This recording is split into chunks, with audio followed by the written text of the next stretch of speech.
YouTube ಚಾನಲ್ಗೆ ಸ್ವಾಗತ. ಇದೇ ರೀತಿಯ ಉದ್ಯೋಗ ಮಾಹಿತಿಗಳಿಗಾಗಿ ಚಾನಲ್ನ ಸಬ್ಸ್ಕ್ರೈಬ್ ಮಾಡ್ಕೊಳ್ಳಿ. ಹಾಗೆ ಇದುವರೆಗೂ ಯಾರು ನಮ್ಮ ಟೆಲಿಗ್ರಾಮ್ ಮತ್ತು ವಾಟ್ಸಪ್ ಗ್ರೂಪ್ಗಳಿಗೆ ಜಾಯ್ನ್ ಆಗಿಲ್ಲ, ಈಗಲೇ ಜಾಯ್ನ್ ಆಗಿ ಹೆಚ್ಚಿನ ಉದ್ಯೋಗ ಮಾಹಿತಿಗಳಿಗಾಗಿ. ಫ್ರೆಂಡ್ಸ್, ಕರ್ನಾಟಕ ಲೋಕಸೇವಾ ಆಯೋಗದಿಂದ ನೋಡಿ, ಇಲ್ಲಿ Karnataka public service commission, Karnataka ಲೋಕಸೇವಾ ಆಯೋಗದಿಂದ ಹೊಸ ಅಧಿಸೂಚನೆ ಬಿಡುಗಡೆಯಾಗಿದೆ ನೋಡಿ. ಬೋತ್ ಮೇಲ್ ಆ್ಯಂಡ್ ಫಿಮೇಲ್, ಪುರುಷ ಮತ್ತು ಮಹಿಳಾ ಅಭ್ಯರ್ಥಿಗಳು ಇಬ್ಬರು ಅರ್ಜಿಗಳನ್ನು ಸಲ್ಲಿಸಬಹುದು. ಹಾಗೆ ಕರ್ನಾಟಕದ ಯಾವುದೇ ಡಿಸ್ಟಿಕ್ಕಿಂದ ಕೂಡ ನೀವು ಈ ಒಂದು ಹುದ್ದೆಗಳಿಗೆ ಅರ್ಜಿಗಳನ್ನು ಸಲ್ಲಿಸಬಹುದಾಗಿರುತ್ತೆ. ಬನ್ನಿ ಇದರ ಬಗ್ಗೆ, ಅಂದರೆ ವಾರ್ಡನ್ ಹುದ್ದೆಗಳಿಗೆ ನೇಮಕಾತಿ ನಡೀತಾ ಇದೆ ನೋಡಿ. ವಾರ್ಡನ್ ಹುದ್ದೆಗಳಿಗೆ ನೇಮಕಾತಿ ಇರುತ್ತೆ. ಬನ್ನಿ ಇದರ ಬಗ್ಗೆ ಒಂದೊಂದಾಗಿ ಮಾಹಿತಿಯನ್ನು ತಿಳಿಸ್ಕೊಡ್ತೀನಿ. ಕರ್ನಾಟಕ ಹಿಂದುಳಿದ ವರ್ಗಗಳ ಕಲ್ಯಾಣ ಇಲಾಖೆ, ಸಮಾಜ ಕಲ್ಯಾಣ ಇಲಾಖೆಯಲ್ಲಿ ಖಾಲಿ ಇರತಕ್ಕಂಥ 825 ಹಾಸ್ಟೆಲ್ ವಾರ್ಡನ್ ಉದ್ಯೋಗಗಳಿಗೆ ನೇಮಕಾತಿಯ ಹೊಸ ಅಧಿಸೂಚನೆ ಆಗಿರುತ್ತೆ ನೋಡಿ. ಬೋತ್ ಮೇಲ್ ಆ್ಯಂಡ್ ಫಿಮೇಲ್, ಪುರುಷ ಮತ್ತು ಮಹಿಳಾ ಅಭ್ಯರ್ಥಿಗಳು ಇಬ್ಬರು ಅರ್ಜಿಗಳನ್ನು ಸಲ್ಲಿಸಬಹುದು. ಇನ್ನು ಈ ಒಂದು ಹುದ್ದೆಗಳಿಗೆ ಸಂಬಂಧಪಟ್ಟಂತೆ ಹಿಂದುಳಿದ ವರ್ಗಗಳ ಕಲ್ಯಾಣ ಇಲಾಖೆಯ ವಾರ್ಡನ್ ಹುದ್ದೆಗಳು ಸೇರಿದಂತೆ ಒಟ್ಟು 825 ಹುದ್ದೆಗಳು ಖಾಲಿ ಇದೆ ಅಂತ ಹೇಳಿದ್ದಾರೆ ನೋಡಿ. ಇನ್ನು ಫ್ರೆಂಡ್ಸ್, ಈ ಒಂದು ಹುದ್ದೆಗಳಿಗೆ ಅಫಿಷಿಯಲ್ ವೆಬ್ಸೈಟ್ಗೆ ಹೋಗಿ ನೀವು ಅರ್ಜಿಗಳನ್ನು ಸಲ್ಲಿಸಬಹುದು. ಹಿಂದುಳಿದ ವರ್ಗಗಳ ಕಲ್ಯಾಣ ಇಲಾಖೆಯಲ್ಲಿ ನೇಮಕಾತಿ ಇರುತ್ತೆ. ಹುದ್ದೆಗಳ ವಿವರ, ವಿದ್ಯಾರ್ಹತೆ, ವಯೋಮಿತಿ, ಅನುಭವ, ವೇತನ ಶ್ರೇಣಿ, ಆಯ್ಕೆ ವಿಧಾನ, ಇದರ ಬಗ್ಗೆ ಸಂಪೂರ್ಣ ಮಾಹಿತಿ ವಿಡಿಯೋದಲ್ಲಿರುತ್ತೆ ನೋಡಿ. ಹಿಂದುಳಿದ ವರ್ಗಗಳ ಕಲ್ಯಾಣ ಇಲಾಖೆಯಿಂದ ನೇಮಕಾತಿಯಾಗಿರುತ್ತೆ.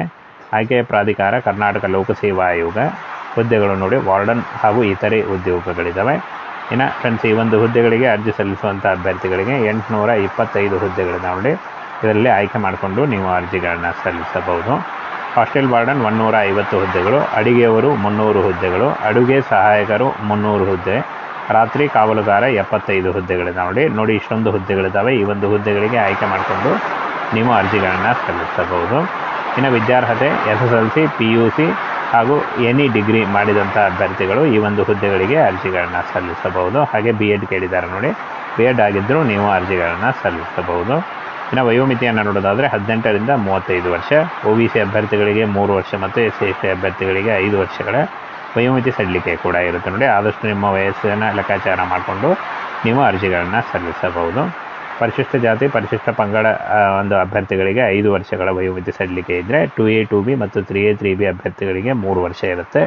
ವಿಕಲಚೇತನ ಅಭ್ಯರ್ಥಿಗಳಿಗೆ 10 ವರ್ಷಗಳ ವಯೋಮಿತಿ ಸಡಿಲಿಕೆ ಕೂಡ ಇರುತ್ತೆ ನೋಡಿ. ವೇತನ ಶ್ರೇಣಿ 30,000ದಿಂದ 60,000ವರೆಗೆ ಪರ್ ಮಂತ್ ಸ್ಯಾಲ್ರಿ ಆಗಿರುತ್ತೆ ನೋಡಿ. ಇದು ಜಾಸ್ತಿ ಕೂಡ ಆಗ್ತಾ ಹೋಗುತ್ತೆ. ಇನ್ನು ಆಯ್ಕೆ ವಿಧಾನವನ್ನು ನೋಡೋದಾದರೆ ಸ್ಪರ್ಧಾತ್ಮಕ ಪರೀಕ್ಷೆಯಲ್ಲಿ ಪಡೆದಿರುವ ಅಂಕಗಳ ಮೂಲಕ ಆಯ್ಕೆಯನ್ನು ಮಾಡಿಕೊಳ್ಳಲಾಗುತ್ತೆ ಅಂತ ಹೇಳಿದ್ದಾರೆ. ಇನ್ನು ಅರ್ಜಿ ಸಲ್ಲಿಕೆ ಈ ಒಂದು ಅಫಿಷಿಯಲ್ ವೆಬ್ಸೈಟಿಗೆ ಹೋಗಿ ನೀವು ಅರ್ಜಿಗಳನ್ನು ಸಲ್ಲಿಸಬಹುದಾಗಿರುತ್ತೆ. ಇನ್ನೇನು ಕೆಲವೇ ದಿನಗಳಲ್ಲಿ ಈ ಒಂದು ಹುದ್ದೆಗಳಿಗೆ ಅರ್ಜಿ ಸಲ್ಲಿಕೆ ಶುರುವಾಗುತ್ತೆ. ಆನ್ಲೈನ್ ಮೂಲಕ ಇನ್ನೇನು ಕೆಲವೇ ದಿನಗಳಲ್ಲಿ ಈ ಒಂದು ಹುದ್ದೆಗಳಿಗೆ ಅರ್ಜಿ ಸಲ್ಲಿಕೆ ಶುರುವಾಗುತ್ತೆ ನೋಡಿ. ಆಗ ನೀವು ಆನ್ಲೈನ್ ಮೂಲಕ ಅಫಿಷಿಯಲ್ ವೆಬ್ಸೈಟಿಗೆ ಹೋಗಿ ಆನ್ಲೈನ್ ಮೂಲಕ ಅರ್ಜಿಗಳನ್ನು ಸಲ್ಲಿಸಬಹುದು.